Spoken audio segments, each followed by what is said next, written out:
જેતપુરમાં Deepavali fun fair મેળામાં rides તૂટવાનો મામલો સામે આવ્યા બાદ ફનફેર મેળો બંધ કરાવવામાં આવ્યો છે। પોલીસ મામલતદાર નાયબ મામલતદારની ટીમ મેળામાં પહોંચીને તૂટેલ રાઇડ્સની ચકાસણી કરી હતી। ઇન્ચાર્જ મામલતદારે જણાવ્યું કે ઘટના બાદ જ પોલીસને મેળો બંધ કરાવવા સૂચના આપી હતી। હાલ મેળોની તમામ રાઇડ્સ બંધ રાખવાની સૂચના આપી દીધી છે। યાંત્રિક કમિટી દ્વારા તમામ રાઇડ્સ ચેક કરવામાં આવશે। રાઇડ્સ કઈ શરૂ કરવા લાગતા વળગતા વિભાગના અભિપ્રાય લેવા પડશે।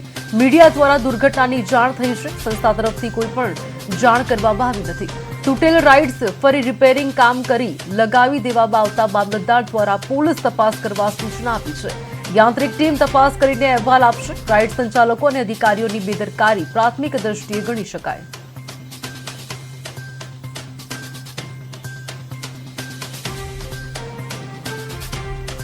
હાલ તુરંત મેળો બંધ કરવાની સૂચના સંસ્થા તરફથી કેમ કોઈ જાણ કરવામાં ન આવી? આવડી મોટી ઘટના બની એ સંસ્થા અમને પણ તમારા મીડિયાના માધ્યમથી જ જાણ થઈ, એટલે સંસ્થાવાળાને એ જ કીધું કે આ તો કાલે સવારે તો અમને તો જાણ થાય ત્યારે જ ખ્યાલ આવે, એટલે પોલીસ ને અમને મીડિયાના માધ્યમથી જ અમને જાણવા મળ્યું, એટલે તરત અમે એક્શનમાં આવ્યા।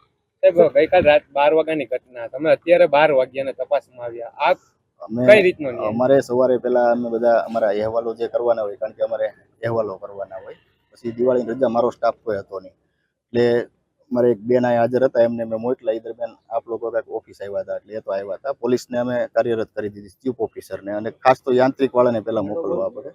મેળો બંધ સાહેબ, તપાસ કર્યા પહેલા જ આ રાઈડ જે તૂટી ગઈ હતી એમને ફરી ફિટ કરી દેવામાં આવી, આ કેટલું યોગ્ય? એ અમે પોલીસને સૂચના આપી છે।